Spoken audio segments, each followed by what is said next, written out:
Bonjour à tous.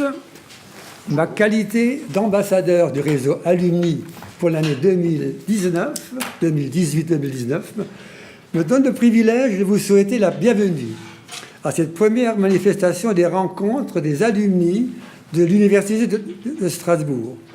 Des rencontres qui se veulent une ouverture de l'université sur la cité, un pont entre les laboratoires universitaires et le monde socio-économique. Ceci dans le cadre des missions qui sont dévolues à l'université. Merci aux intervenants, Marie-Claire Pierret, Frédéric Corr et Mathieu Boer, qui ont bien voulu accepter d'inaugurer ce temps d'échange.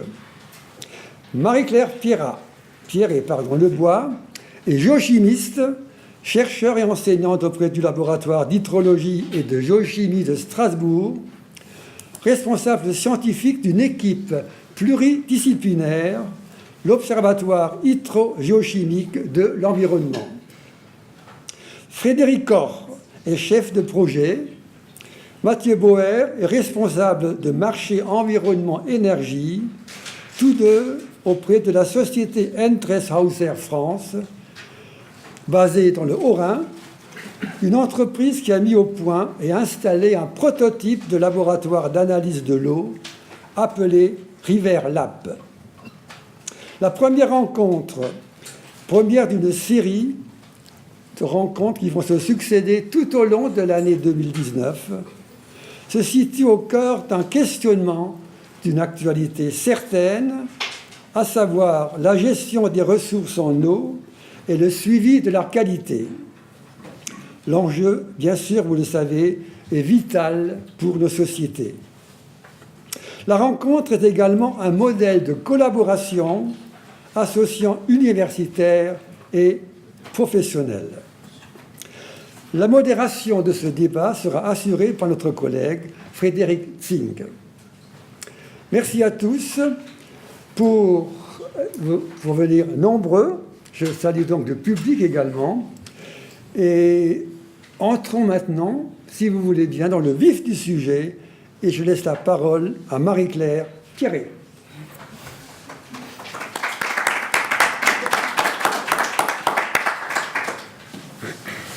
Alors, merci beaucoup Jean-Claude pour cette introduction. Je suis très heureuse de faire partie de ce projet et d'inaugurer cette série de séminaires. Et je voudrais souligner vraiment, et je souhaite tout le succès à cette série de séminaires, et je voudrais souligner le professionnalisme et le dynamisme de l'équipe qui a géré ce projet et avec qui on a travaillé pour monter cette journée. Donc merci beaucoup à tous. Donc moi, effectivement, je vais assez rapidement, puisqu'on n'a pas trop de temps pour vous présenter les choses, vous introduire ce que c'est que cet observatoire hydrogéochimique de l'environnement et pourquoi on travaille plus spécifiquement sur la question de la ressource en eau. Alors, la ressource en eau, ce qu'on apprend, ce qu'on connaît, c'est qu'on peut avoir un château d'eau dans un environnement, dans une ville, voilà. Et ce château d'eau permet de fournir de l'eau aux habitats. Mais en zone de montagne, les choses sont un petit peu différentes, puisque finalement, le château d'eau, c'est un château d'eau local, un château d'eau naturel, qui est constitué de l'aquifère de la montagne. Et donc la question qu'on peut se poser, c'est comment est-ce que va fonctionner et comment peut évoluer ou comment fonctionne la dynamique de cette ressource en eau. Ces sources de montagne, elles sont là, elles sont captées, elles permettent d'alimenter en eau potable la population. Elles permettent également cette ressource en eau via les rivières qui coulent dans ces environnements de fournir de l'eau pour l'activité économique de ces environnements, l'agriculture, les petites entreprises qui sont là. Et comment est-ce que tout ça fonctionne ? Alors là, je vous ai mis, par exemple, une image de 4 sources qui sont captées, que nous étudions depuis 1986. Et ces sources, ce sont des sources qui alimentent justement la commune d'Aubure en eau potable. Alors, cette ressource d'eau en montagne, la question c'est est-ce qu'elle va continuer d'être disponible? Est-ce qu'elle va évoluer? Et est-ce que sa qualité va rester la même? Et finalement, pour répondre à ces questions, il faut essayer de comprendre le stock d'eau, comment cet aquifère naturel se recharge, quels sont les processus qui permettent à cet aquifère de se recharger, c'est-à-dire où l'eau circule, comment est-ce qu'elle circule et avec quoi elle interagit. Parce que si vous regardez la composition chimique d'une source, ce n'est pas la même que la composition chimique d'une pluie. Donc, c'est-à-dire qu'entre le moment où la pluie arrive dans la montagne et le moment où l'eau est captée, eh bien, il y a une modification chimique. Et cette modification chimique, elle est liée au fait que l'eau de pluie, elle va interagir avec les sols et avec l'aquifère en général, avec les roches, etc., via les chemins par lesquels elle circule. Alors, si on s'arrêtait là, ça serait simple. Mais malheureusement, comme vous le savez, l'activité humaine a modifié un certain nombre de paramètres. Et la question, c'est de savoir comment est-ce que ces activités humaines peuvent impacter ces ressources. Alors, vous allez me dire, en zone de montagne, on est éloigné. Qu'est-ce qui peut modifier la ressource en eau? Parce qu'il peut modifier la ressource en eau, c'est quelque chose dont vous entendez beaucoup parler, c'est le changement climatique. Alors pourquoi? Parce que c'est pas parce qu'il va faire plus chaud que ça va forcément impacter les choses, c'est entre autres aussi parce que le régime des pluies va changer. Vous savez par exemple qu'il y a une augmentation du nombre de cyclones ou que le climat est modifié avec des événements par exemple un peu plus chaotiques.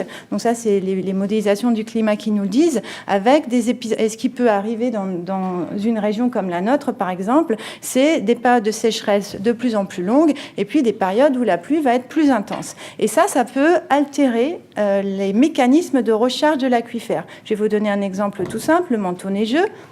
Alors, on a tous dans cette salle des âges différents, mais on a tous entendu, en tout cas pour ceux qui habitent dans les régions, que dans le passé, les parents, les grands-parents disaient il y avait beaucoup plus de neige.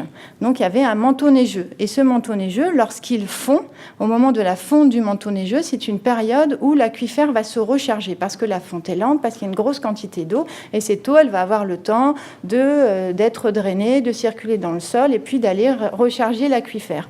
Et donc, le changement climatique, c'est aussi un manteau neigeux qui va tendre à disparaître avec les années, qui d'ailleurs, on peut déjà mesurer cette évolution dans le temps, et donc ça va tendre à disparaître. Voilà. Si vous avez des périodes de sécheresse plus longues, si vous avez des périodes comme en 2003, ou cette année où on a des automnes beaucoup plus secs, avec des périodes sans pluie beaucoup plus longues. Donc, si vous avez plusieurs semaines sans pluie, il y a un moment où votre aquifère qui était rechargé, à un moment, il va se vider. Donc, il faut qu'il se renouvelle pour que les sources continuent à couler. Donc, c'est aussi toutes ces questions-là. Est-ce qu'il y a un moment où on va arriver à un seuil critique?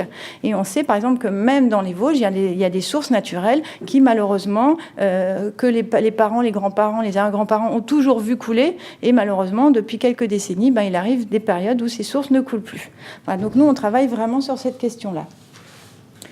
Et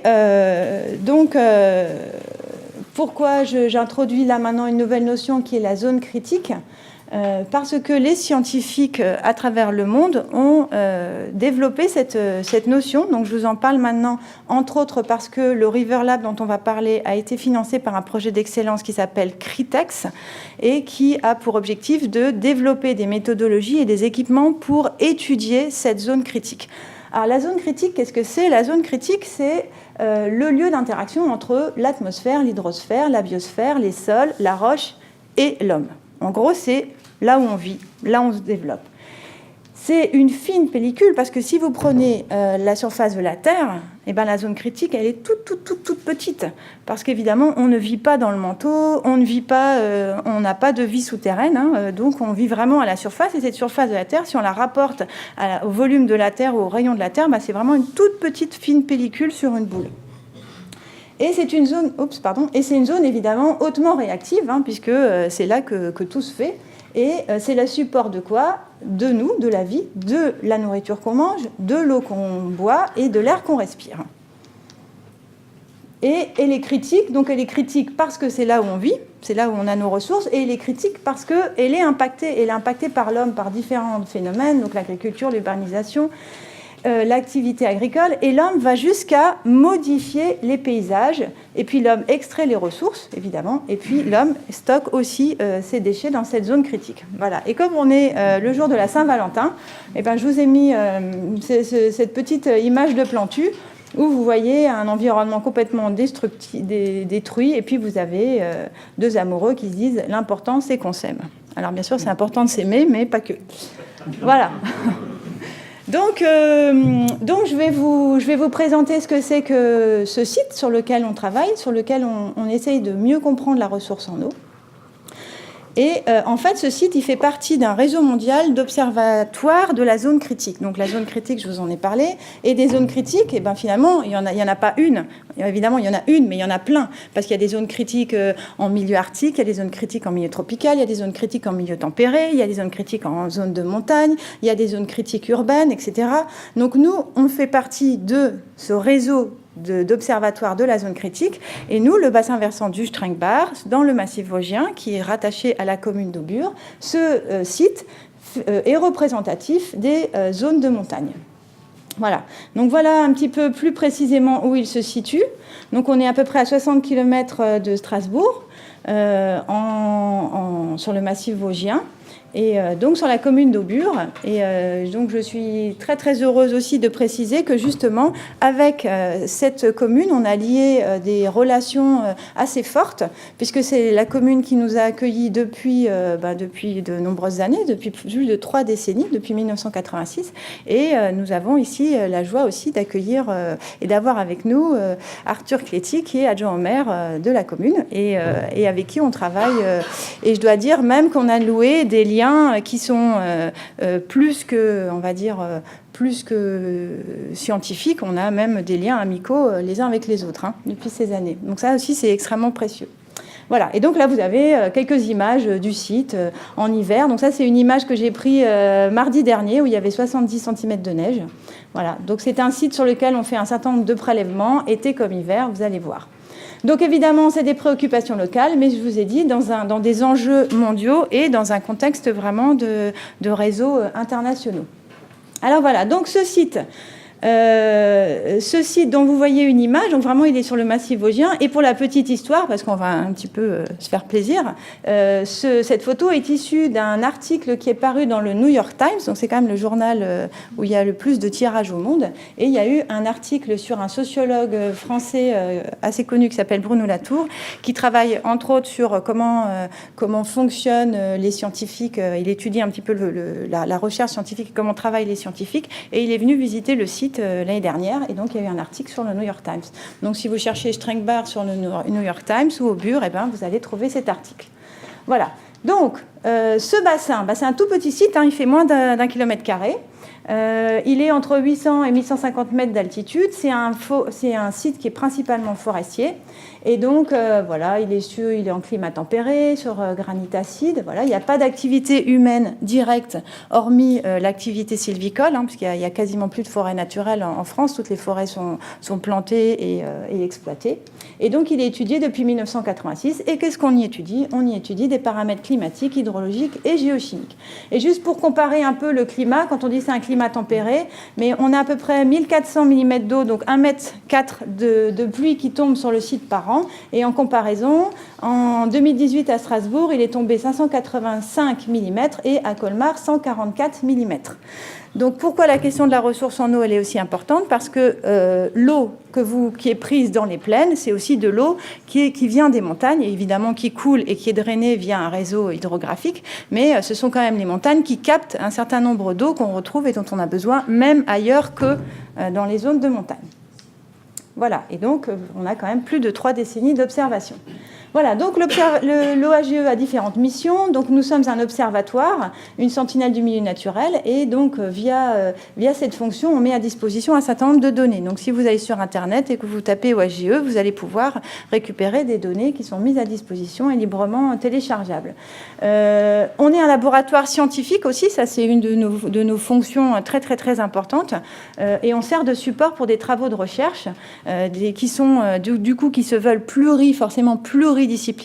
Et là où c'est intéressant, c'est aussi un lieu où on travaille sur un objet commun, mais où vont se mélanger des scientifiques de différentes thématiques. Et ça, c'est extrêmement important aussi. Et puis, nous sommes un outil de formation dans les différents niveaux universitaires. Et là, par exemple, je vois dans la salle, il y a des étudiants qui sont allés sur le site pour faire des études et des prélèvements, et voilà, pour visiter un peu le site. Et puis, nous sommes aussi un outil de conservation, c'est-à-dire qu'ici, nous conservons, là, vous voyez par exemple une image de notre chambre froide, et on conserve un certain nombre et on archive un certain nombre d'échantillons naturels, des eaux, des sols, des roches, etc. Voilà, donc les équipements, c'est des équipements assez classiques. Ça, ce sont des équipements qui sont sur le site pour suivre toutes les données météorologiques, température, humidité, quantité de pluie. Voilà, là nous étudions, alors là j'en parle moins parce qu'aujourd'hui on parle de la question de la ressource en eau, mais on travaille aussi sur la question de la ressource en sol, de la fertilité des sols et de la santé des forêts. Donc on a des parcelles expérimentales sur lesquelles on va suivre un certain nombre de paramètres pour travailler sur cette question. Et puis, nous travaillons évidemment, en travaillant sur la ressource en eau, vous voyez qu'on a un certain nombre d'équipements qui nous permettent d'échantillonner et d'étudier et d'analyser des eaux naturelles, des eaux de source et des ruisseaux. Voilà. Je vous disais tout à l'heure que la question de la ressource en eau ou du fonctionnement des écosystèmes en général, il est fondamental qu'on travaille ensemble à plusieurs disciplines. Donc voilà par exemple un certain nombre de disciplines qu'on va retrouver dans les projets qui s'appuient sur l'OAGE, dans les projets scientifiques. Donc ce sont les disciplines de l'hydrologie, de la chimie, géochimie, de la physique, géophysique, de la géologie, de la minéralogie, évidemment de la modélisation, de l'écologie, de la biologie ou de la microbiologie. Et là où c'est intéressant aussi, donc c'est à la fois pluridisciplinaire et c'est à la fois multi-échelle. Multi-échelle en spatial et multi-échelle en temporel, puisqu'on a plus de 3 décennies d'observation. Donc ce ne sont pas que des observations ponctuelles, il y a des observations ponctuelles et il y a des observations continues. Voilà, donc ça c'est vraiment du multi-échelle et du pluridisciplinaire. Et voilà, par exemple, des cartes que nous obtenons. Donc ça, c'est un outil qui s'appelle la résonance magnétique du proton. C'est un petit peu comme quand vous allez faire de l'imagerie médicale. Donc c'est des outils qui permettent d'avoir une idée de la quantité d'eau qui se trouve dans le sous-sol. Donc on a comme ça des petites boucles qu'on va répartir partout sur le site, qu'on va répartir spatialement sur le site. Donc c'est pour ça que je vous parlais aussi d'échelle spatiale, parce que même si ça fait que 80 hectares, il faut quand même tout couvrir. Donc c'est quand même des semaines et des semaines de travail. Voilà. Ensuite, la question que vous pourriez me poser, c'est mais à quoi ça sert d'étudier sur du long terme? Alors, le long terme, c'est important parce que le milieu naturel, il subit un certain nombre de perturbations et peut-être que certains d'entre vous ont entendu parler des phénomènes des pluies acides. Alors, les pluies acides, c'est quoi? C'est tout simplement quand on brûle des énergies fossiles, on émet des oxydes de soufre et d'azote qui, dans l'atmosphère, vont se transformer en acide sulfurique, en acide nitrique. Et donc, on va retrouver, via les pluies, des sulfates, des protons, des nitrates, etc. Et ça a pour conséquence d'acidifier les eaux, d'acidifier les sols, et ça a aussi des conséquences dans certains environnements de dépérissement forestier. Parce qu'en fait, ces protons, ils vont lessiver, donc ils vont enlever au sol un certain nombre de nutriments, comme le calcium et le magnésium, et ça va poser des problèmes de santé des forêts. Voilà, donc là c'est un résumé assez court. Ces phénomènes de dépérissement forestier et d'acidification des eaux, ils étaient très importants par exemple dans les pays nordiques, ils étaient très importants aussi dans le nord-est des États-Unis et malheureusement aussi dans les Vosges. Voilà. Et alors donc, quand il y a eu quand le lien a été fait entre l'acidification des eaux, des sols, grâce aux scientifiques justement, et les émissions d'oxyde de soufre, il y a un certain nombre d'États à travers le monde qui ont décidé de modifier la législation et d'empêcher les émissions directes de polluants dans l'atmosphère. Et un certain nombre d'autres lois qui ont été mises en place dans les années 80. Et grâce à ça, vous voyez bien qu'on a eu, certes, donc depuis le début de la révolution industrielle, une nette augmentation des émissions d'oxyde de soufre dans l'atmosphère. Et puis, depuis la mise en place de ces lois, une diminution. Donc nous, sur le Strängbad, nous sommes loin des usines, nous sommes loin des sites d'émission, mais est-ce qu'on a observé quelque chose? Eh bien, effectivement, alors je vous présente que ce résultat, mais on l'a observé dans les pluies, on l'a observé dans les apports, et on l'observe également dans le ruisseau. Donc là, je vous montre, en bleu, vous avez la concentration de sulfate dans le ruisseau principal, le Strängbad, et en rose, vous avez les concentrations des sources que je vous ai montrées au départ, qui sont les sources captées, qui étaient donc dans le collecteur, les 4 sources qui étaient captées. Donc vous voyez qu'on a observé effectivement une nette diminution des oxydes, des sulfates en concentration. Et pour vous donner une image de la quantification, les quantités de soufre qui arrivaient dans les années 86, c'était 2 tonnes par an, et là on est à moins de 300 kilos. Donc il y a vraiment eu une très nette et claire diminution des sulfates. Et ça, c'est très intéressant parce que ça veut dire quand même que les décisions politiques, elles peuvent avoir des réels effets sur l'environnement. Voilà. Et maintenant, si on allait plus loin. Alors, si on allait plus loin, ça veut dire quoi ? Eh bien, là, on vous a présenté des données qui sont des données, c'est des mesures qui sont réalisées chaque quinzaine. Donc, chaque quinzaine, il y a une équipe de Strasbourg qui part sur le site avec des flacons. On va les échantillonner. Ensuite, on revient à Strasbourg, on filtre les échantillons, on les analyse. Donc, on a des échantillons tous les 15 jours. Alors, évidemment, on voit des choses très intéressantes, on voit des tendances long terme. Mais maintenant, si on veut étudier des phénomènes plus spécifiques, alors, par exemple, si on veut étudier des phénomènes comme des crues ou des sécheresses, pour vous donner un exemple, quand vous avez une crue sur le bassin versant du Strengbar, donc une pluie intense et puis une très forte augmentation brutale du débit, ça, c'est des épisodes qui durent quelques heures, peut-être 1 ou 2 jours, mais c'est très rapide. Donc nous, quand on vient tous les 15 jours, on va le louper, ça. Alors, on a des systèmes, on a des préleveurs automatiques, mais ça ne marche pas toujours très bien. Donc, si on veut étudier ces phénomènes, en y allant tous les 15 jours, on va louper ces phénomènes. Donc là, vous voyez, par exemple, vous avez des crues, et vous voyez que les crues, elles durent quelques jours ou quelques heures. Là, vous avez une crue qui dure quelques jours, là, une crue qui dure quelques heures. La deuxième chose, c'est qu'il y a des phénomènes, par exemple, biologiques, qui sont liés à l'activité biologique et au cycle jour-nuit. Alors là, évidemment, c'est pareil, en y allant tous les 15 jours, on ne va pas le voir. Donc, l'idée, c'est de se dire comment est-ce qu'on pourrait suivre ces événements de manière plus continue. Et l'idée, ça a été justement d'installer un River Lab. Donc, c'est dans le cadre de ce projet CRITEX dont je vous ai parlé, d'études de la zone critique. Il y a un volet de ce projet qui s'appelle études haute fréquence. Haute fréquence, ça veut dire qu'on va analyser le ruisseau, mais de manière beaucoup plus suivie.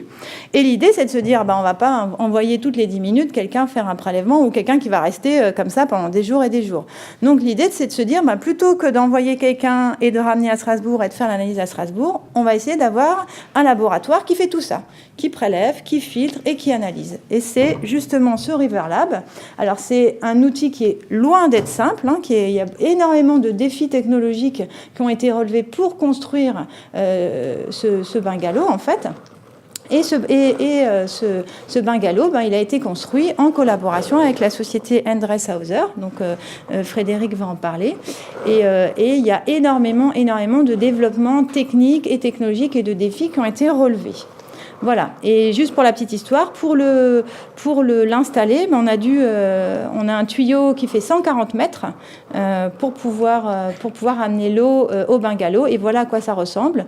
Donc, là-dedans, il y a tout un laboratoire d'analyse de l'eau qui est dans ce bungalow. Et ce bungalow permet de filtrer, de récupérer l'eau, de la filtrer et de l'analyser. Voilà.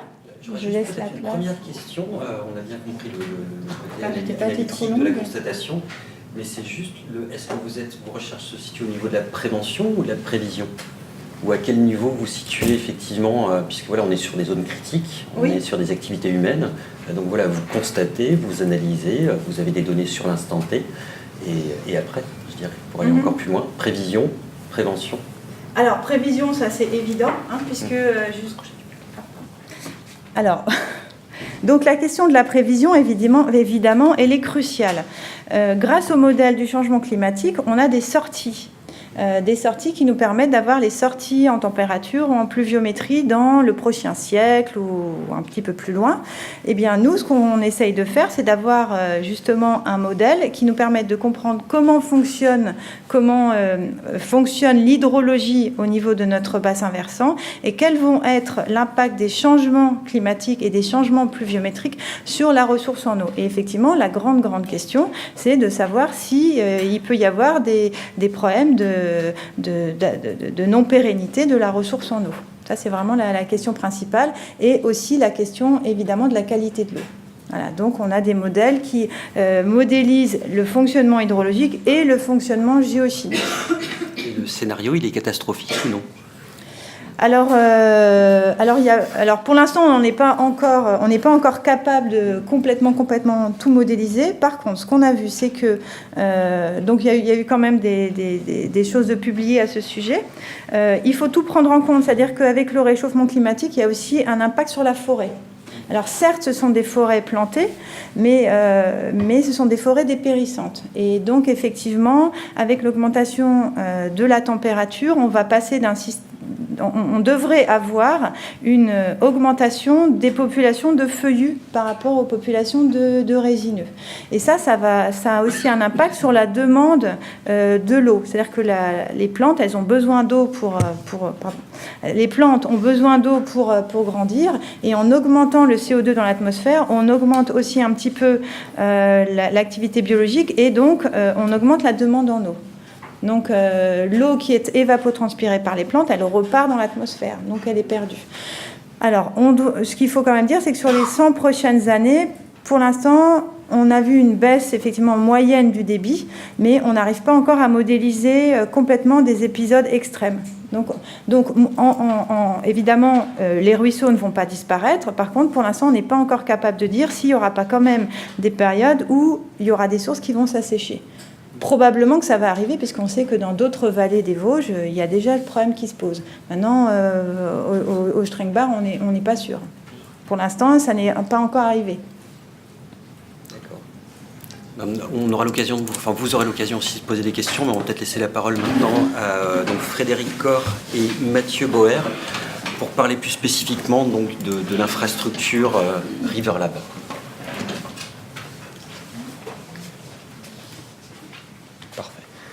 Bonjour à tous. Alors on va faire une présentation à deux voix, mais je vais d'abord commencer. Et je vous remercie de nous accueillir dans le cadre de ce réseau Alumni qui nous permet de mettre en avant la coopération entre le monde de la recherche et le monde de l'entreprise, le monde économique. Je fais ce démarrage de présentation en tant que chef de marché environnement pour vous présenter brièvement qui nous sommes, d'où nous venons, un peu d'histoire, un peu de technologie aussi, de technique. Et ensuite, je laisserai la parole à Frédéric qui vous expliquera comment est-ce qu'il a réalisé cette installation et pour parler un peu plus de la pratique. Mais simplement faire un petit lien avec l'histoire. Alors, c'est de l'histoire à une échelle de temps assez courte. C'est 65 ans pour la société Andrés et Ozer. Pour avoir donc une société fondée en 1953, c'est une société familiale avec des capitaux propres qui compte aujourd'hui 13 300 collaborateurs. Alors, si on a au fond le Cervin, c'est tout simplement parce que c'est une société suisse basée à Bâle avec différentes entités de production mais aussi de commercialisation. Et nous deux, Frédéric et moi, nous travaillons dans la partie française qui commercialise des produits, mais on a également un centre de production par exemple en Alsace, à Cernay, qui fait de la débimétrie. Je reviendrai un petit peu dessus. Je laisse de côté volontairement les chiffres, vous pouvez les voir comme moi, mais c'est surtout les demandes de brevets. On a beaucoup de brevets parce qu'on est une société de technologie. Dans l'instrumentation, ça c'est notre cœur de métier, on fait des capteurs.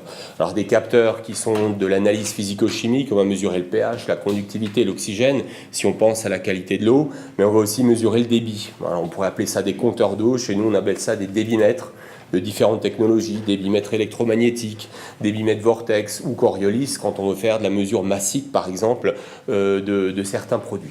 Voilà, donc on a développé des brevets autour de tout ça, donc sur les différents appareils qu'on propose. Et donc si on revient un tout petit peu en arrière, donc la société qui a été fondée par un ingénieur suisse et un banquier allemand, M. Ozer, donc d'où les deux noms, M. Andrés et M. Ozer, même si d'habitude on pense que le banquier est suisse, là en l'occurrence c'était l'ingénieur qui était suisse. Voilà, donc on a fondé cette société, on a commencé à faire de la mesure de niveaumétrie dans une industrie qui allait de plus en plus s'automatiser. On avait besoin d'avoir ces différentes mesures-là pour pouvoir vidanger ou pas des cuves et voir les taux de remplissage. S'en sont rajoutés ensuite, alors bien sûr on a commencé à vendre dans différents pays en 1960, puis en 70 aux États-Unis, au Japon. Voilà donc pour effectivement avoir une société qui couvre aujourd'hui des besoins à peu près partout sur tous les marchés. Alors les marchés industriels, et c'est vrai qu'aujourd'hui la coopération avec le monde de la recherche est quelque chose d'un petit peu particulier. Nous, notre domaine, c'était typiquement les traiteurs d'eau, c'était les gens qui font de la production de produits chimiques ou d'industrie agroalimentaire, donc sur des conduites, sur des pipes pleins, on va mesurer le débit, on va mesurer la qualité des liquides transportés ou encore les niveaux dans les cuves. Ça, c'était notre domaine. On On a rajouté des fonctions, donc des mesures de débit, d'analyse des liquides ou encore de l'acquisition de données. Tout ça, en fait, aujourd'hui, ça s'adresse à des profils. Quand je pense au monde de l'université, que vous représentez aussi en grande partie ici, c'est typiquement de la mesure physique. Donc on est vraiment dans ces procédés-là et on les a automatisés sur des capteurs.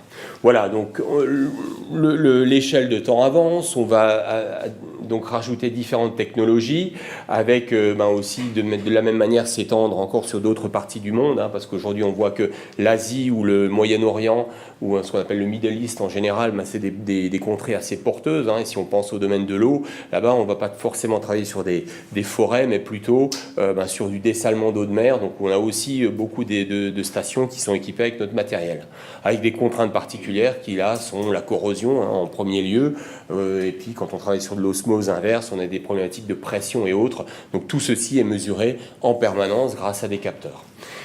Voilà, la société fait son chemin, c'est monsieur Klaus Endres, le fils, là vous avez le fondateur, monsieur Georges Endres, Klaus qui reprend le relais et qui va redonner un peu moins de 20 ans plus tard, le relais à monsieur Altendorf, donc qui devient notre nouveau patron. Et pendant ce temps-là, vous avez aussi différentes technologies, je vous parlais avant des brevets qu'on a développés, donc ça c'est effectivement 7500 brevets, donc qui concernent aussi bien les capteurs, on voit ici des mesures de lames vibrantes pour des mesures de niveau par exemple, à des capteurs à ultrasons ou encore des mesures de débit. Donc nos compteurs d'eau ressemblent ou ressemblaient à ça dans les années 80. Voilà, aujourd'hui on a des choses un petit peu différentes comme ceci par exemple. Ici on va mesurer du débit, débit par exemple de produits pétroliers. Donc on va aussi mesurer la masse en même temps que le débit qui va circuler. Donc on développe des capteurs, on développe des transmissions de signal sur du numérique aujourd'hui parce que c'est beaucoup plus sûr de transformer un signal ou de transporter un signal en numérique qu'en 420 mA, donc pour les gens qui ont fait un peu d'électricité ou de régulation, on va transformer les signaux en numérique. Et puis d'autres technologies aussi s'intéressent aujourd'hui à l'autodiagnostic des capteurs. Un capteur, ça peut tomber malade dans certains cas ou tomber en panne parce qu'il y a un process interne qui peut être défaillant avec le temps. Et aujourd'hui, on a une technologie qui permet d'aller alerter en fait tout simplement l'exploitant pour dire voilà, le capteur a besoin d'être remplacé ou aura besoin d'être réétalonné dans un certain temps. Voilà un petit peu les différentes évolutions qu'on apporte dans nos capteurs. On en a même ici un capteur de température qui s'auto-étalonne. Donc plus besoin de l'amener dans un laboratoire spécifique, il a une référence interne qui lui permet de s'auto-étalonner.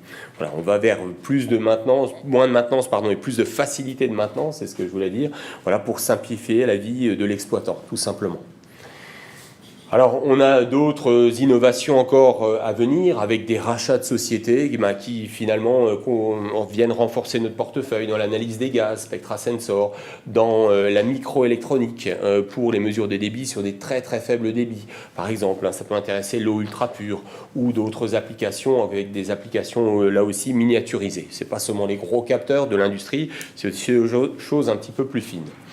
Alors, si on parle d'analyse physico-chimique, parce que c'est vraiment ce qui a été installé dans le laboratoire, le River Lab, là que vous avez sur Aubure, on aura différents paramètres. Alors tous n'ont pas été choisis, mais voilà ce qu'on peut être capable de mesurer aujourd'hui grâce à des produits endressés aux airs. Donc du pH, du redox, de la conductivité, de la turbidité, de l'oxygène dissous et d'autres paramètres. Alors certains par des capteurs en ligne qu'on va poser directement dans l'eau ou dans des chambres de passage comme c'est le cas sur le River Lab, et puis d'autres avec des analyseurs chimiques. On va faire une extraction, une filtration de l'analyse et on va rajouter de l'échantillon et on va rajouter un réactif pour obtenir un changement de couleur, par exemple. Donc différentes technologies qui permettent de mesurer ces paramètres. Je vous parlais des industries sur lesquelles on travaille. Alors effectivement, c'est l'eau usée, mais c'est également l'eau potable. C'est l'agroalimentaire qui constitue même un marché un peu plus grand pour nous aujourd'hui en France que l'eau. C'est même le premier marché. On est, comme je disais en propos introductif avec les gens qui nous ont accueillis, on est la patrie de la gastronomie en France, mais c'est de plus en plus la gastronomie industrielle. Donc quand on a de l'industrie, on a besoin de suivre aussi différents paramètres qui ne sont pas forcément très loin, très éloignés de ceux de l'eau. Voilà, puis on va travailler aussi sur la chimie, de la pétrochimie ou encore de l'énergie. Énergie renouvelable également, donc c'est une grosse partie, c'est des marchés typiquement industriels avec des grands noms ou des collectivités locales également, donc dans le cadre de l'eau, on va équiper les installations avec nos appareils. Voilà à quoi ressemblent nos appareils, nos transmetteurs, donc qui vont récupérer un signal d'un capteur et puis qui vont le transmettre en valeur de pH, en milligrammes par litre pour l'oxygène, toutes ces choses-là.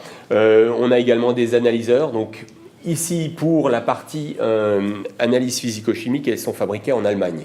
Donc développées en Allemagne, fabriquées en Allemagne sur différents sites. Ici, on parle d'un préleveur d'échantillons, par exemple. C'est typiquement un appareil qu'on va retrouver sur les stations d'épuration. Dans le cadre de l'autosurveillance, on est obligé de faire des prélèvements et puis les amener au laboratoire. Donc c'est via cet appareil-là qu'on va pouvoir faire ces essais-là. On n'est pas sur de l'analyse en ligne telle qu'on l'a vu au River Lab. Donc là aussi, on a, près de Dresde, là, en Allemagne, on a un centre de production qui va fabriquer ces différents capteurs.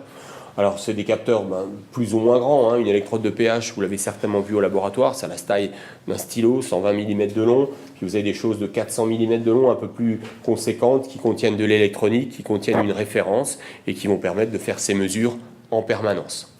Donc, intéressant dans le domaine industriel, évidemment, ou sur les différents process du domaine de l'eau, comme ici, on a le schéma type d'une usine d'eau potable avec les différents process. Donc on va pouvoir équiper, par exemple, en entrée ou en sortie avant la distribution pour faire une mesure de chlore. Quand on a chloré donc une eau qui va être distribuée, qui va arriver chez vous au robinet, donc effectivement, on va pouvoir mesurer une qualité de chlore.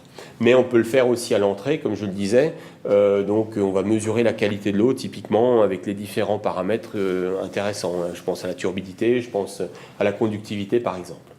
Voilà, on va retrouver ces différents capteurs-là qu'on va pouvoir raccorder sur notre transmetteur. Alors certains, je ne rentre pas dans le détail, mais sont raccordés par des câbles, d'autres peuvent être démontés. Tout ceci aussi dans un aspect de maintenance, et on va pouvoir les étalonner au laboratoire.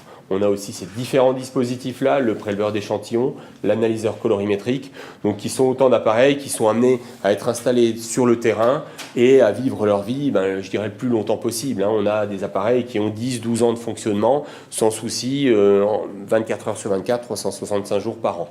Donc ça, c'est tout à fait l'objectif. Et on va même un peu plus loin encore quand il s'agit des compteurs d'eau, donc compteurs d'eau, débitmètres. Là, vous avez des choses qui véhiculent l'eau et qui comptabilisent pendant un certain temps.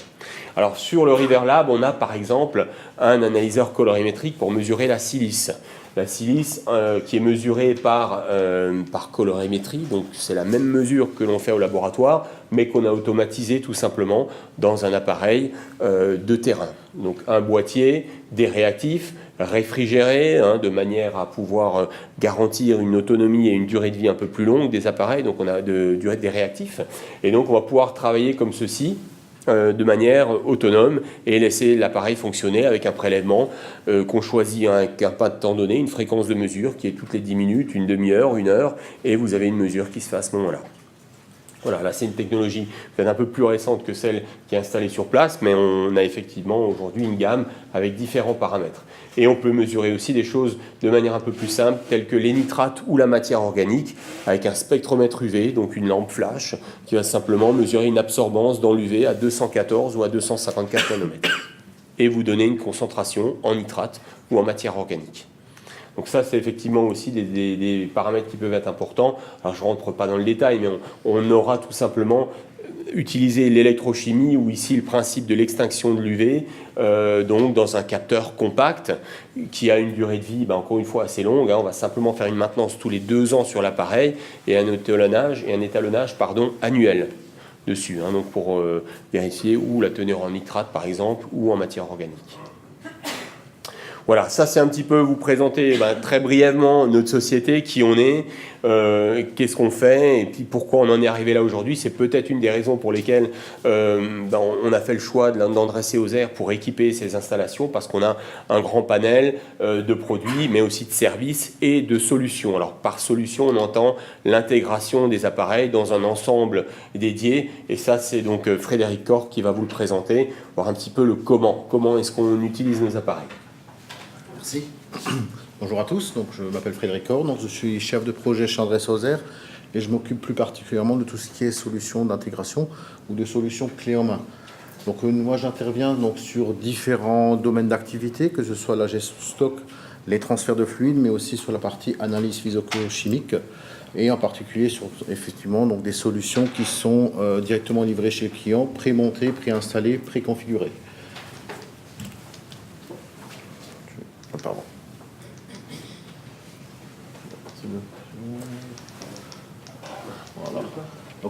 effectivement donc, nos différentes solutions. Donc, donc le but du département projet, c'est de réaliser en fin de compte des solutions beaucoup plus ou moins complexes, clés en main. Donc on intervient par exemple dans l'essence de la vie, sur les mesures de débit, donc tout ce qui est stockage de matières premières, stockage de produits pétroliers, tout ce qui est mesure des performances énergétiques. Et en particulier, donc là aujourd'hui, on va s'intéresser donc sur les solutions d'analyse clé en main, sur le nom donc du River Lab. Donc en fait, tout a commencé par un cahier de charge donc, qui a été initié donc, par le CNRS. Tout à l'origine, effectivement, il existe déjà aujourd'hui un premier River Lab qui était installé il y a à peu près 3 ans donc, sur le bassin versant de l'Orgeval, proche de Paris. Donc celui-ci, il a été installé il y a 3 ans et pendant 2 ans, donc, il y a eu une thèse qui était un doctorant qui a effectivement réalisé cette thèse, qui a effectivement donc, remarqué toutes les interactions, par exemple comme Marie-Claire l'a précisé, sur tout ce qui est jour-nuit. Donc c'est des éléments effectivement qui étaient à l'époque impossibles à mesurer, puisqu'il y avait des mesures qui étaient faites tous les jours, voire même toutes les semaines. Donc en fait, le River Lab, grâce à son installation, a pu en fait découvrir donc, des réactions qui jusqu'alors jamais été découvertes. Donc dans le cadre effectivement du River Lab situé à Aubure, donc les contraintes essentielles, donc ça a été donc du prélèvement d'eau en continu. Alors sur une rivière qui a un fond très faible. Donc là, c'était déjà un premier défi technologique pour pouvoir déjà installer un point de prélèvement qui était donc non pas proche d'une route, mais à peu près à 140 mètres donc, de distance. Donc le choix a été fait donc, de pouvoir y installer, comme Marie-Claire l'a précisé, donc un tuyau sur 140 mètres pour en fait puiser l'eau exactement au même point qu'il a été fait sur les 30 dernières années. Le risque effectivement montagneux, ça a été tout ce qui est risque de coupure de courant, surtout que l'intérêt donc, du River Lab, c'est par exemple de conserver, d'analyser sur des périodes vraiment très courtes, qui peuvent être effectivement des périodes d'orage. Donc sur ces périodes d'orage, il y a quand même beaucoup de risques effectivement d'avoir une coupure de courant EDF. Donc le River Lab est lui complètement autonome en électricité. Donc il est installé donc, avec un onduleur haute capacité qui permet en fin de compte de maintenir tout l'ensemble des analyses de façon pérenne pendant plusieurs minutes, voire plusieurs heures. C'est effectivement donc, un environnement donc, de basse montagne. Donc c'est vrai que les contraintes donc, de nos analyseurs, mais aussi d'analyseurs tierces qu'on a pu installer, c'est effectivement une contrainte donc, de température, pour pouvoir en fin de compte considérer que non pas on fait une installation industrielle, mais en fin de compte on crée un laboratoire dans un monde montagneux.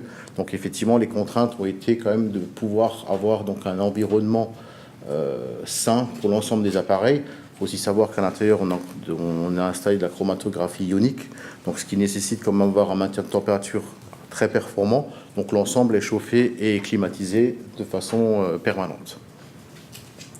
Pour les analyses, aujourd'hui, on est parti sur des analyses en continu. Ça veut dire qu'on a une analyse qui est faite toutes les minutes sur toutes les sondes présentes, que ce soit le pH, la conductivité, la turbidité. L'ensemble de ces données sont mémorisées en local et sont aussi exportées de façon à pouvoir être automatiquement consultées et traitées directement donc, au sein de l'université. On intègre aussi, bien sûr, puisque, comme vous l'avez vu, on fait une partie des instruments, mais on ne fait pas toute la gamme. Donc, on a installé effectivement du matériel tierce qui était demandé donc, dans le cahier de charge. Et effectivement, tel que la chromatographie ionique qui a été installée par la société Thermo Fisher, donc effectivement, est présente dans le bungalow. Et c'est notre société qui, effectivement, est en charge d'intégrer aussi du matériel tierce.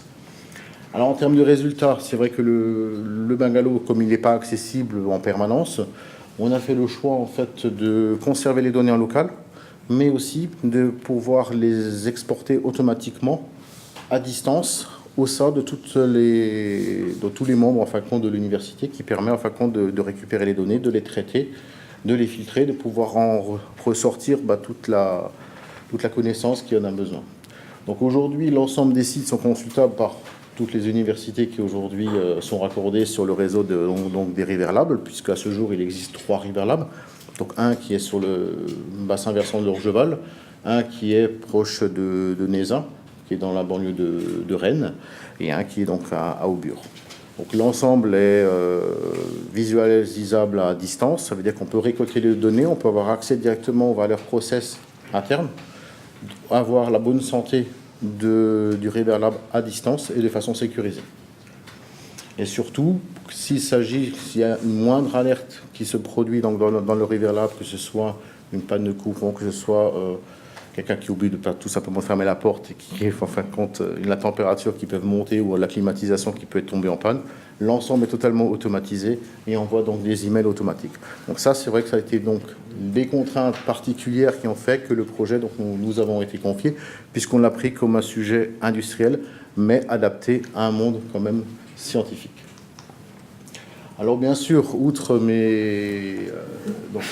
l'essentiel de mon activité en tant que chef de projet, c'est effectivement de réaliser donc les suivis des actions, de coordonner l'ensemble des activités de notre propre département France, mais aussi de coordonner les activités auprès de nos centres de production, puisqu'on travaille en étroite collaboration avec l'ensemble des centres de production en Europe.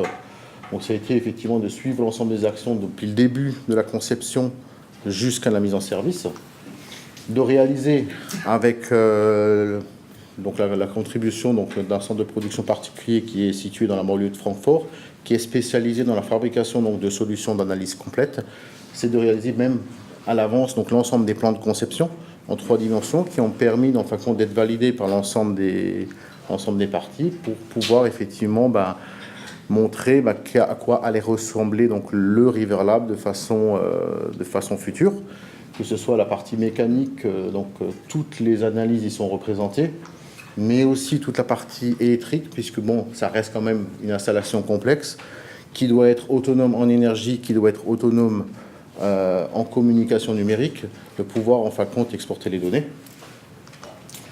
De façon communication, comme le montrait Mathieu tout à l'heure, donc effectivement on se base toujours sur du matériel André Sauzer.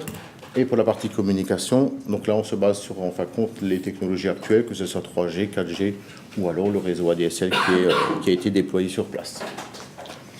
Donc l'ensemble a été bien sûr fabriqué au sein de notre centre de production où on a fait donc l'ensemble des tests avant livraison.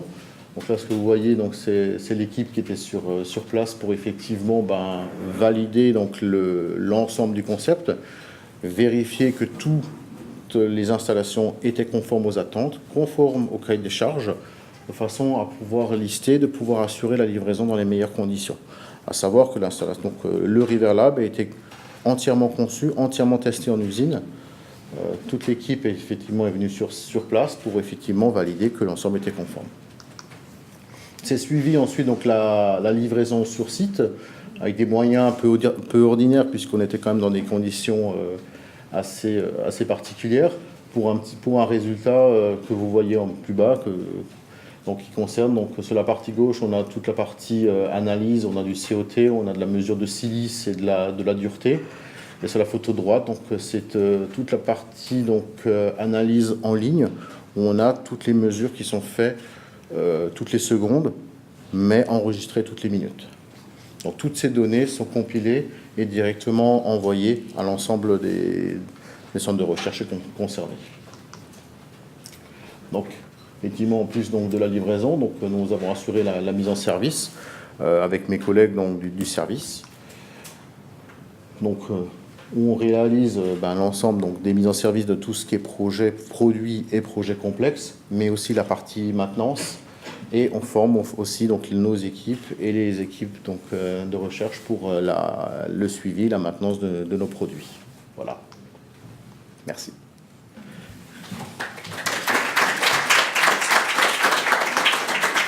Je vous laisse peut-être vous réinstaller pour qu'on rentre un petit peu dans le débat.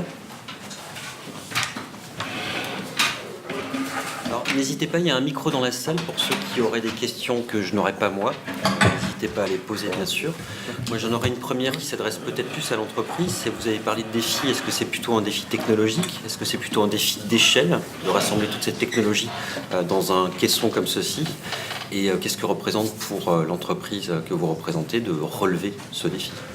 Alors effectivement, ça a été un défi technologique puisque... oui, effectivement, c'est un défi technologique puisque on est quand même dans des conditions particulières. On a plus l'habitude de travailler dans un monde industriel relativement fermé, relativement clos, avec des contraintes limitées. Dans effectivement ce projet particulier, puisque déjà en termes de prélèvement d'eau, donc on était sur une contrainte environnementale avec tout simplement même des choses qu'on ne pense même pas pendant les études. C'est des épines de pin, c'est des choses qui semblent anodines, mais qui en fin de compte génèrent effectivement beaucoup de recherches. Derrière, après, donc tout l'intérieur du River Lab, effectivement c'est un défi puisqu'il faut que ça soit compact, il faut que ça soit il faut qu'il puisse être maintenu de façon idéale, le plus facilement possible, avec très peu d'outils, et qu'il soit en fin de compte puisse être pris en main de façon simple au sein des équipes. Donc, les contraintes de la recherche sont plus fortes que les contraintes de l'entreprise? Alors les contraintes de la recherche, donc en fait, on les a traduites en solutions technologiques. Effectivement, les contraintes scientifiques effectivement ont dû être prises en compte sur des fréquences d'échantillonnage très particulières qui ont été demandées de façon à pouvoir répondre vraiment au cahier de charge très très précis. Et là aussi, la question, c'est est-ce que l'entreprise valorise après vous relevez un défi, des choses que vous ne connaissiez pas forcément, et comment l'entreprise après s'approprie effectivement ces éléments? Est-ce que vous les déployez à d'autres endroits par rapport à vos activités? Alors tout à fait, oui, bien sûr. Donc l'ensemble des sujets ou l'ensemble des problématiques et des solutions qu'on a découvertes sont effectivement déployés au sein du groupe. Ça veut dire qu'on réalise donc des retours d'expérience de façon à pouvoir alimenter ensuite nos équipes de recherche et développement pour effectivement confectionner de nouveaux produits suite à des contraintes particulières. D'accord. Et peut-être un peu les mêmes questions pour vous. J'ai oublié votre Marie-Claire Pierret-Neuroy. Est-ce qu'il y a des particuliers, est-ce que votre laboratoire avait travaillé déjà avec d'autres entreprises? Et quelle est la particularité effectivement de travailler avec des entreprises? Ou c'est quelque chose que le laboratoire a toujours fait de fait? Alors là, il faut définir ce qu'on appelle par travailler avec des entreprises. Travailler à cette échelle-là. Voilà. Je pense que sur les objets que vous utilisez au jour le jour, la technologie, ça vient d'entreprises, effectivement, mais à cette échelle-là, peut-être. Oui, alors là, deux petites remarques très, très rapides. Évidemment qu'il y a des liens entre le monde scientifique, académique et les entreprises, puisque on va utiliser des produits ou des solutions techniques qui sont fournies par des entreprises. Et puis souvent, on a besoin soit de conseils, soit d'adaptation, Donc, c'est vrai qu'on a souvent l'image du monde universitaire qui bricole sur un petit bout de paillasse avec 2-3 petites choses. Ça c'est plus vrai. C'est-à-dire que maintenant, le monde universitaire, il travaille en réseau international, et il y a des tas de contacts qui sont noués avec les entreprises, avec les fournisseurs, parce qu'il faut adapter, parce qu'on a besoin de conseils aussi, parce que maintenant, les études sont très techniques. Et donc, quand on réceptionne un outil, souvent, on a besoin aussi d'être formé sur cet outil. Donc, des partenaires, on en a plusieurs. Maintenant, c'est évident que le travail qu'on a fait avec la société Endress-Hauser, lui, il est vraiment particulier, puisqu'il dans le temps, il dure quand même depuis plusieurs années maintenant. Et puis parce que c'est vrai qu'on est en contact, on a été en contact dès le départ pour la conception du produit, et puis encore maintenant, parce qu'encore maintenant, on fait beaucoup encore appel à eux, parce que c'est compliqué, parce que comme l'a dit Frédéric, les études sont moins contraintes quand vous travaillez dans un environnement qui est on va dire simple ou contraint ou fermé, et quand vous travaillez dans le milieu naturel qui est ouvert, où effectivement il peut arriver à avoir on peut rencontrer des soucis qu'on rencontre pas ailleurs. Alors tu as mentionné les aiguilles de pin, c'est vrai qu'on va prélever une eau, et dans cette eau il y a des petites particules, donc il y en a un certain nombre qu'on arrive à arrêter, puis il y en a d'autres malheureusement qui passent dans les tuyaux, et après ça perturbe un certain nombre de choses. Donc on n'y pensait pas, vous y aviez pas pensé, et puis c'est vrai que du coup la société doit imaginer de nouvelles choses. Donc on est quand même beaucoup encore maintenant en contact les uns avec les autres, nos équipes et vos équipes. Ça c'est Frédéric vient vient régulièrement sur le site. Il connaît bien la neige à Augure. Et est-ce que là, c'est les questions technologiques, Est-ce que le milieu de la recherche se pose aussi des questions, justement, mais par rapport à son programme de recherche, est-ce que l'entreprise amène des questions aussi par rapport là plutôt à l'étude proprement dite et à l'analyse? Est-ce que vous, enfin, de la même manière, je pourrais poser la question dans l'autre sens. Et voilà, est-ce que de travailler avec une entreprise, ça, non pas ça remet en cause, mais ça va déployer effectivement vos questionnements de recherche. Et de la même manière, les questionnements de recherche, est-ce qu'elles vont amener d'autres questions, de nouvelles questions dans l'entreprise? Bah oui, ça peut en amener parce que en travaillant par exemple avec eux, on va découvrir que tiens, ils ont mis en place par exemple un capteur qui va permettre de mesurer en continu un paramètre auquel on ne pensait pas forcément, et on se dit mais c'est super parce que si on peut analyser en continu ce paramètre, effectivement ça va nous apporter d'autres éléments. Donc oui, bien sûr, il peut y avoir des...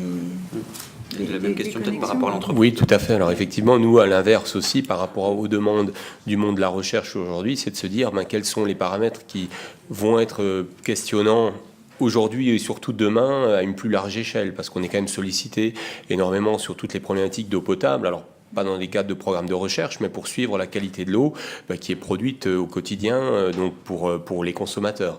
Et à ce niveau-là aussi, on a un certain nombre de solutions, alors aujourd'hui conventionnelles sur les technologies qu'on utilise, mais à venir avec des paramètres, je pense à des micropolluants, à d'autres choses. Alors là, c'était pas le cas dans ce projet, mais voilà, il y a encore d'autres attentes et on pourrait en citer comme ça.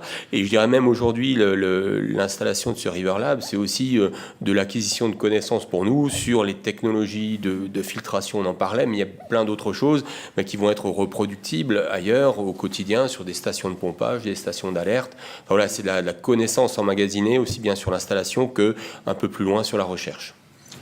Et c'est vrai qu'on n'en est pas revenu au départ, mais de quelle manière, enfin comment l'entreprise s'est posé la question de répondre à un appel d'offres, je crois, donc c'est un appel d'offres. Donc voilà, c'est se placer par rapport à une concurrence entrepreneuriale dans le monde de la recherche. Est-ce que ça a été nouveau, ça a été particulier pour l'entreprise ?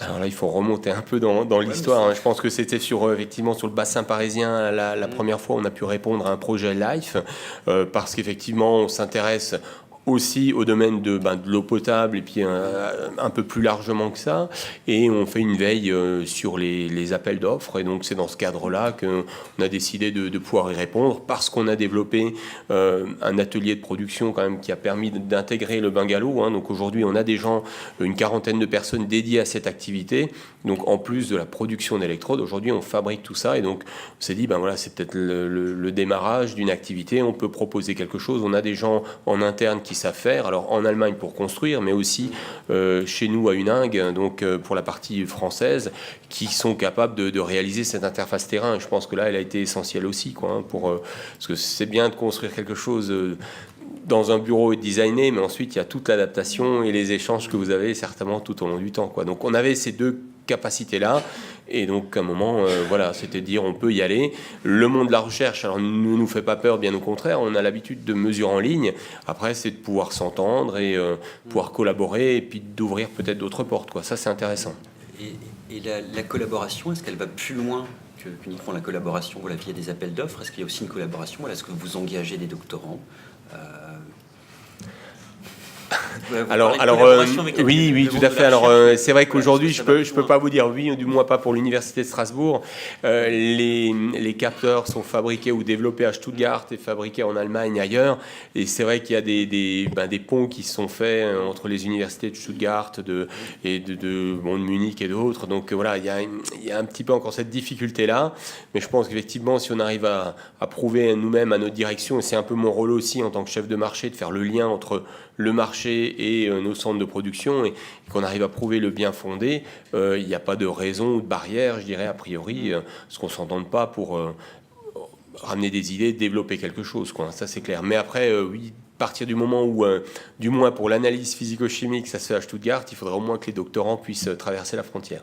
Après, on a des choses qui se font à Cernay, donc en Alsace, s'il faut rester purement local, ou du moins sur une une emprise géographique de l'université, quoi. Mais c'est des choses qui se font, oui, tout à fait. Oui, tout à fait. Il y a des programmes nationaux, internationaux, plutôt européens, dans le cadre Voilà. de la mobilité étudiante Oui, qui sont et qu'on utilise aussi alors dans un cadre de programme tri-national, Allemagne, Suisse, France, où on fait tourner des ingénieurs donc dans nos sociétés et ailleurs, dans d'autres aussi, pour accueillir ces gens et les faire grimper en compétences, quoi. Je ne sais pas si vous y avez des questions dans la salle, parce que moi, je vous en prie. Juste le micro, comme c'est capté, c'est enregistré, comme ça on aura votre question. Oui, merci. Bonjour, merci pour vos interventions. Alors j'avais deux questions, une question pour Monsieur Corr et une question pour Madame Pierre Hennebois. La première, c'était quand je vois 1400 mm de hauteur d'eau sur un an, à eau pure, clairement vous avez des sources qui sont turbides, vous avez des épisodes de turbidité. J'aimerais savoir comment vous êtes affranchi de ces épisodes, parce qu'un chromatographe ionique tel que vous nous l'avez présenté, vous avez des problèmes d'hydraulique. Vous êtes en microfluide sous pression, donc un chromato ionique, je suis sûr qu'il faut s'affranchir de la turbidité. Donc ça, c'est la première question technique. La deuxième question que j'avais pour Mme Pierre Hennebois, c'était savoir, est-ce que vous avez pu corréler la pluviométrie et plus particulièrement les fréquences, enfin les intensités de pluie au phénomène turbide? Parce que derrière, j'ai vu une photo avec un captage de source, un collecteur. Donc la commune Boileau, vous avez une référence et une limite de qualité sur la turbidité. Est-ce que vous êtes capable de dire attention à la commune, vous allez avoir des épisodes pluvieux parce que j'ai cette caractéristique de pluie, donc voilà. Est-ce qu'il faut traiter? Est-ce qu'il faut décharger? Voilà. Merci pour vos réponses. Alors pour la première réponse, effectivement, donc la première contrainte est pour alimenter toutes ces lignes d'analyse qui nécessitent de l'eau filtrée. Donc on passe donc l'ensemble de l'eau est passé à travers donc une filtration tangentielle avec nettoyage automatique par contre-courant. Ça veut dire que globalement ça nécessite aucun nettoyage physique, donc aucune intervention humaine. Donc on utilise effectivement une technologie de ce qu'on appelle une boucle rapide qu'on fait traverser dans un filtre tangentiel et on n'en pompe qu'une fraction de l'eau. Donc on ajoute effectivement un dispositif de nettoyage à l'ultrason et avec contre-courant de façon à décoller les impuretés. Quelle est votre facture d'électricité? Parce que là vous faites de l'ultrafiltration, donc c'est très énergivore. Est-ce que vous avez fait un espèce de projet en termes de cooling tech? On est quand même dans le cooling tech. Vous savez, voilà, en fait, j'ai besoin quand même beaucoup d'énergie pour pouvoir finalement avoir des données toutes les minutes, à faire une analyse du sulfate toutes les minutes. Alors globalement, le River Lab, hors la climatisation chauffage, sur des périodes, ça consomme moins qu'un grille-pain. Oui. C'est tout le bungalow est monté sur une prise de courant standard 16 ampères. Hormis la climatisation, on monte à peu près une vingtaine d'ampères, mais sur des pics de courant. Et c'est très très rare. Donc effectivement, on est sur des technologies basse consommation. Tous nos appareils sont basse consommation. Tout d'abord, partie pompe et variateur sont des installations qui sont effectivement estampillées, qui sont de dernière technologie, donc consomment le moins possible. Donc toute l'étude a été faite effectivement pour intégrer une consommation la plus basse, de façon à garantir une autonomie du River Lab lors d'une coupure de courant. Voilà. Donc on est à tester quasiment une autonomie de plus de 1h30 du River Lab en fonctionnement. Peut-être la réponse. Alors, concernant la turbidité, donc deux éléments de réponse. Donc, effectivement, il y a 1400 mm de pluie qui tombent par an. Les eaux sont globalement peu chargées en matière en suspension, mais en tout cas, les sources qui sont captées par la commune, ce sont des sources qui ont traversé les sols et les roches à travers les fissures, et elles ont vraiment des turbidités extrêmement faibles, voire négligeables. Donc, ça fait 30 ans qu'on échantillonne ces eaux, qu'on les filtre, et la turbidité est quasiment nulle. Parce que ce sont des eaux de source, ce qui n'est pas le cas, évidemment, de l'eau du ruisseau. Donc pour l'alimentation en eau potable, il y a zéro problème vis-à-vis de la turbidité. Concernant les eaux de ruisseau, donc nous on suit la turbidité ou les concentrations de matière en suspension. Donc on est dans un ruisseau de moyenne montagne, il n'y a pas trop d'érosion ou d'altération, donc c'est peu chargé, en tout cas pas très chargé en matière organique, bien qu'il y ait une zone humide en bas de vallon, donc qui amène en cas de crue un petit peu de matière organique, mais c'est quand même des eaux globalement peu chargées. Ceci dit, elles peuvent se charger d'un certain nombre d'éléments par moment, et entre autres de feuilles, d'aiguilles, etc., qui là vont perturber malheureusement. Et puis surtout, on a un faible niveau d'eau. C'est un petit ruisseau de montagne, pas très haut, pas très large. Et donc là, pour le prélèvement, ça peut poser des problèmes parce qu'on est obligé d'être pas très loin du fond. Et donc, quand on pompe, on va récupérer un petit peu de... Voilà. Donc, il y a un petit peu de turbidité. Pas de turbidité dans les prélèvements, dans les captations d'eau potable. Il n'y a vraiment pas de turbidité à ce niveau-là. Et dans le ruisseau, effectivement, un petit peu de turbidité. On a eu des épisodes, pour la petite histoire, on a eu des épisodes assez importants de turbidité qui étaient liés, en fait, à l'exploitation sylvicole. Il y a eu des parcelles qui étaient privées, qui ont été vendues et qui ont été totalement déboisées avec des engins d'exploitation sylvicole très massifs, parce que je ne sais pas si certains d'entre vous se promènent en montagne, mais c'est vrai que l'activité forestière s'intensifie. Le bûcheron avec sa hache, ça disparaît. Et maintenant, c'est vrai que les exploitants agricoles ont une grosse pression. Ils achètent des énormes engins. Et ces engins, quand ils vont en forêt, c'est vrai qu'ils perturbent, ils remanient beaucoup les sols. Et une fois qu'il pleut, après des épisodes comme ça, on se retrouve avec des quantités de matière en suspension énormes. Donc, je ne sais pas, Arthur, si tu te souviens, mais c'est vrai que les premières pluies, le ruisseau était vraiment complètement rouge-noir. Voilà. Donc, mais ça, c'est, on va dire, des épisodes anthropiques, liés à l'activité sylvicole. Mais sinon, naturellement, c'est des eaux peu chargées. Et une autre question ? Bonjour. Bonjour. Donc, j'avais plusieurs questions. Plus spécifique sur le River Lab, il a été mis en place en 2017, c'est ça ? Ou j'ai mal compris, d'accord. Et lorsque vous dites qu'il y a des prélèvements chaque seconde, mais on retient qu'une mesure par minute, enfin qu'une donnée par minute, comment vous faites vous faites une moyenne Effectivement, c'est une moyenne mobile qui est faite sur la minute. Ok, d'accord. Et on mémorise la moyenne mobile de la dernière minute comme point, effectivement, comme donnée. D'accord, très bien, merci. Et une autre question, donc on parle de l'avenir de la ressource en eau. Vous avez commencé vos mesures tous les 15 jours ou moins ou plus depuis les années 80.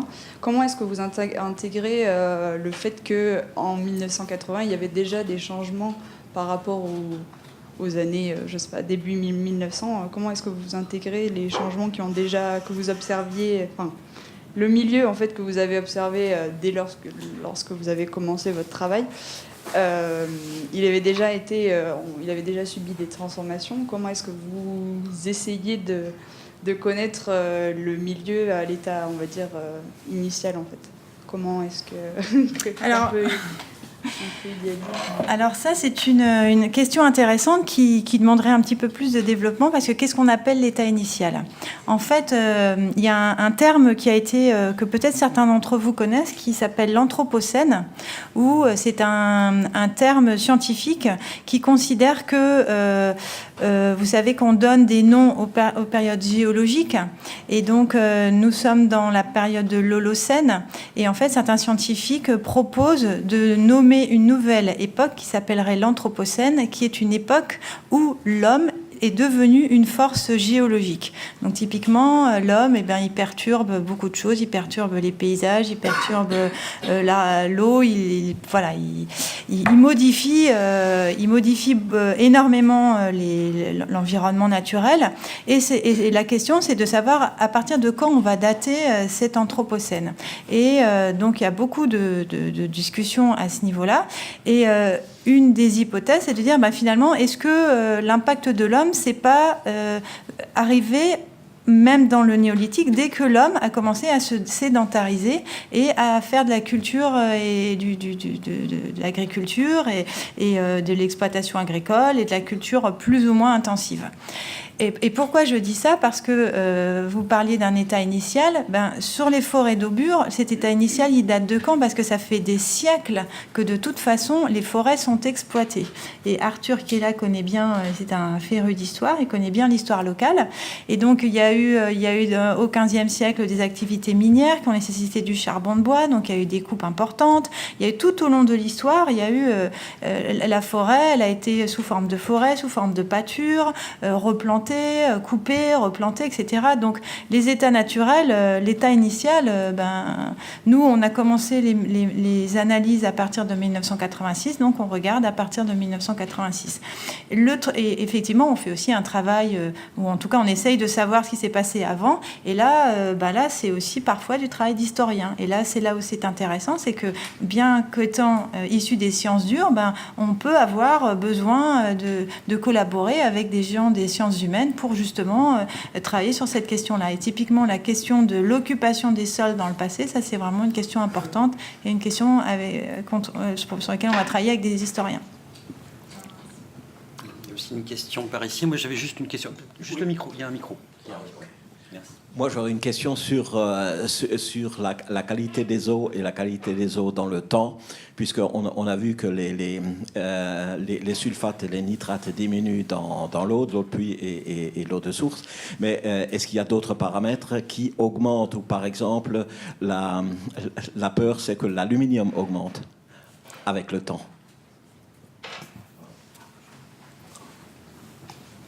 Oui, bien sur sûr. La prévision. Oui. Non, mais même sur les enregistrements, c'est vrai que Arthur connaît bien la question.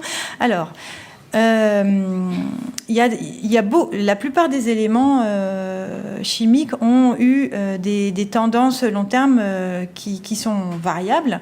Donc, si on regarde par exemple les eaux, il y a globalement une diminution de la charge de l'eau depuis les années 80, lié entre autres au fait qu'il y a moins de protons, donc il y a moins d'interactions, il y a moins de dissolution, il y a moins d'échanges. Donc on retrouve moins de sulfate, mais on retrouve aussi moins de calcium, moins de magnésium. L'eau devient moins acide, donc on a vraiment une remontée significative du pH dans l'eau de source. Alors la question de l'aluminium, c'est une question qui n'est pas simple, parce que là, tu as raison, l'aluminium a été énormément lessivé des sols. Le problème, c'est que l'aluminium, une fois qu'il est en solution, il ne va pas rester sous forme d'ion, mais il va beaucoup évoluer. Et donc, l'aluminium, il peut se retrouver sous forme d'ion, mais aussi sous forme complexée, etc. Et donc, la spéciation de l'aluminium, c'est quelque chose qui est un petit peu complexe.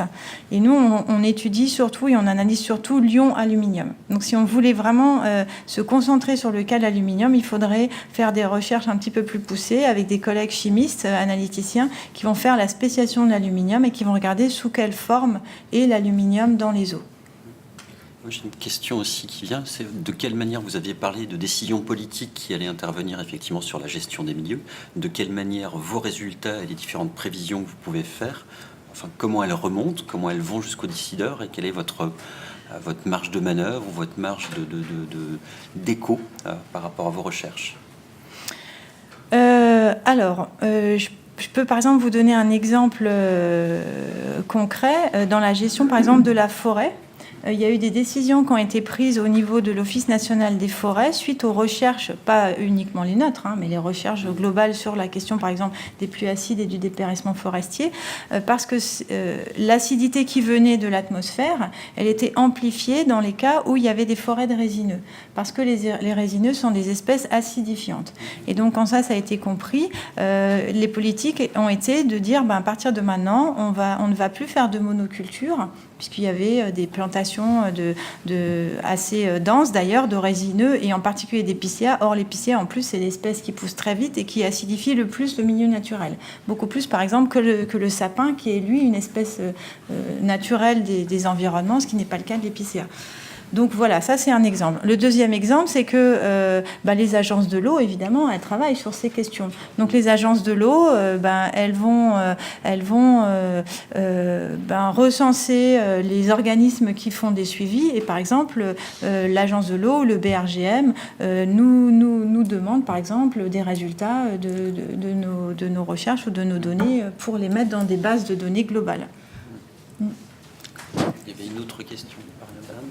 Et, Moi, j'ai une question concernant l'entreprise. Est-ce que le fait d'avoir développé ce prototype, ça vous amène de nouveaux marchés et lesquels vers, entre guillemets, les découvertes que vous avez pu faire et la mise en place de ce proto, est-ce que ça a un impact pour votre entreprise ?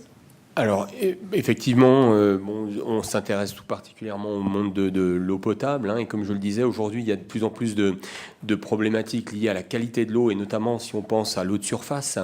L'eau de surface, alors, chez nous, on a je dirais l'intérêt d'avoir une grande nappe phréatique, mais on a quand même des zones, notamment en France, où on va prélever beaucoup d'eau de surface pour faire de l'eau potable. Et là, effectivement, d'avoir mis un laboratoire en place de cette façon-là va nous permettre d'améliorer nos techniques de mise en place d'installation, de filtration et ces choses-là. À l'inverse aussi, si on se dit est-ce qu'on veut s'intéresser plus au domaine de la recherche et avoir d'autres copier-coller, ou c'est pas tout à fait copier-coller, mais il y aura effectivement d'autres projets à remettre en œuvre, mais on peut effectivement imaginer qu'aujourd'hui, cette collaboration qui est plutôt positif, je pense. Enfin, si on est là réunis autour de la table, c'est que ça se passe bien et qu'on peut prétendre à aller ailleurs aussi. Alors en France, c'est une chose, mais on pense à l'Europe avec des projets de financement ou encore ailleurs dans le monde.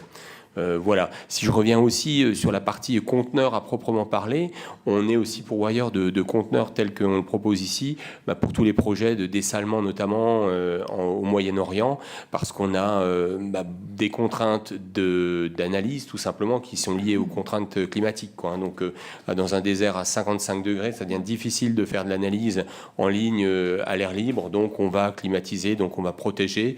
Alors c'est un peu d'autres applications, on est plutôt avec des problèmes d'atmosphère saline et des choses comme ça, mais voilà, on a déjà une certaine expertise qui a été forcément renforcée par ce projet-là, ou même ces trois projets avec les deux consoeurs. Tout à fait. Une autre question. Oui, merci pour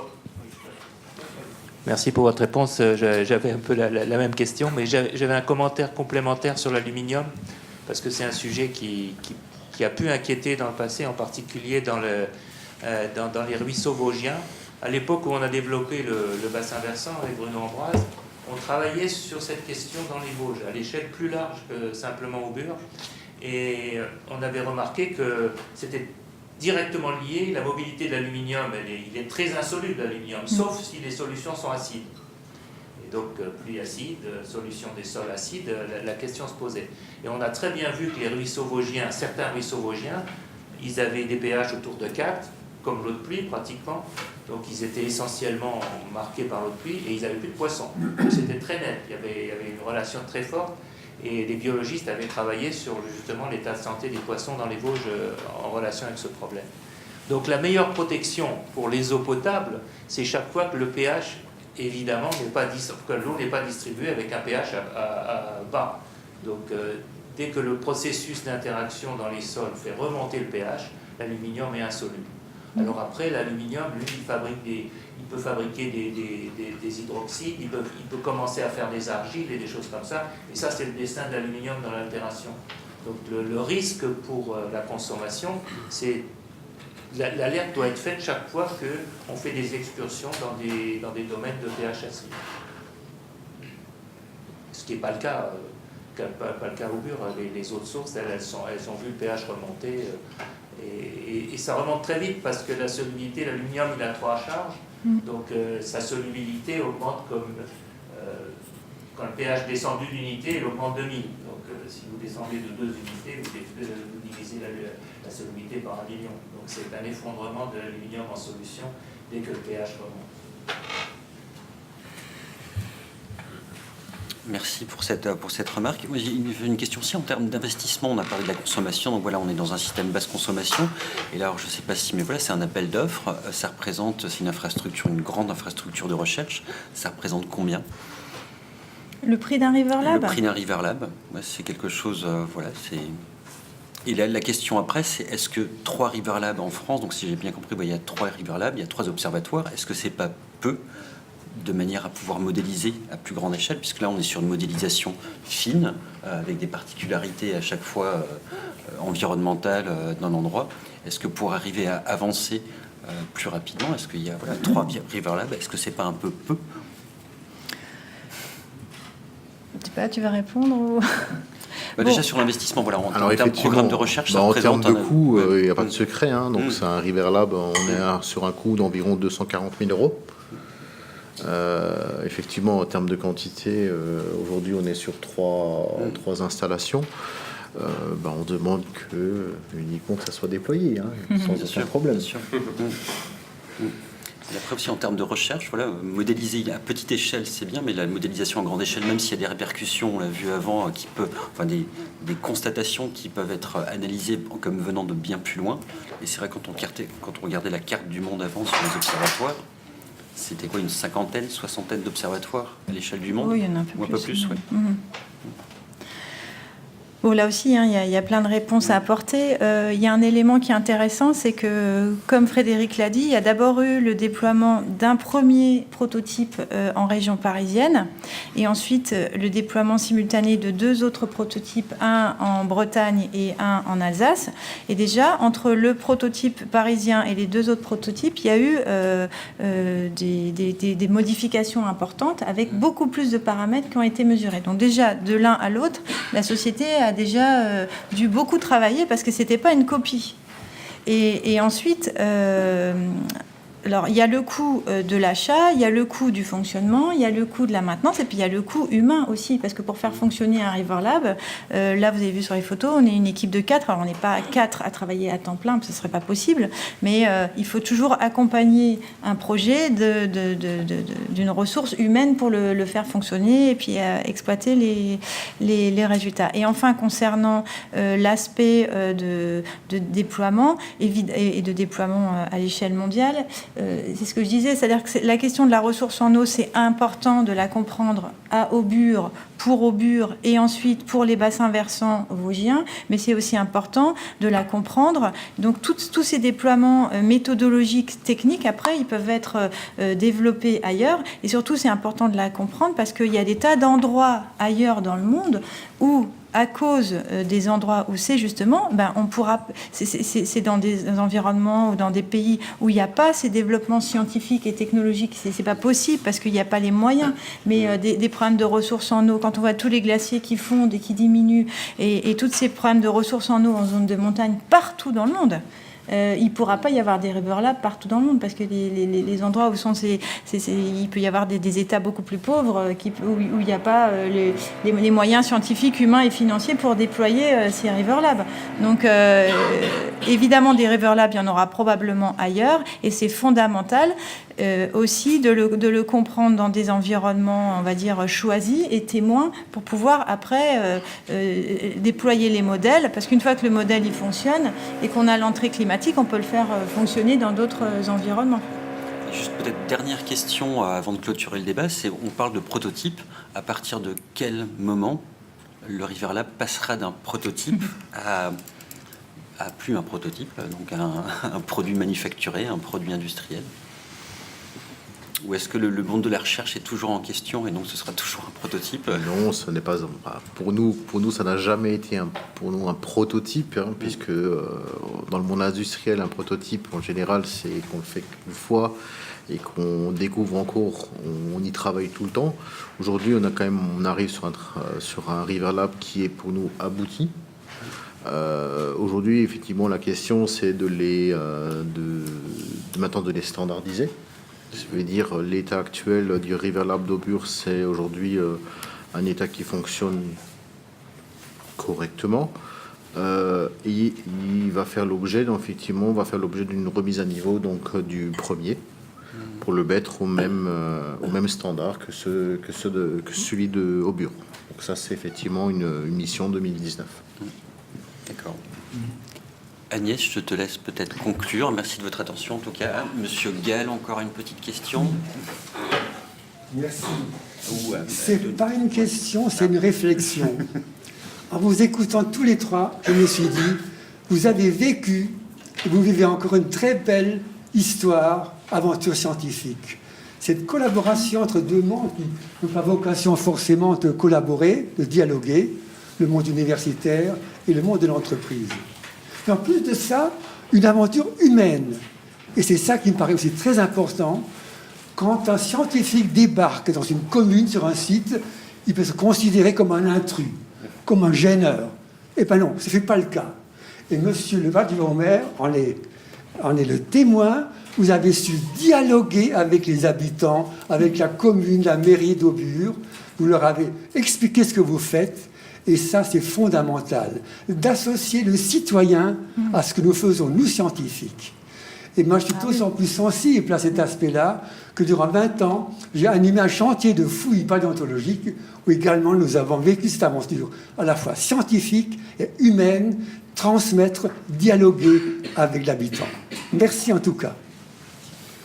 Merci. Alors, au nom du réseau alumni de l'Université de Strasbourg, je tenais vraiment à vous remercier très chaleureusement pour vos présentations et le débat très riche qui s'en est suivi. Et vraiment, bravo à vous. Et je vous invite maintenant à un moment plus convivial. Merci. Merci.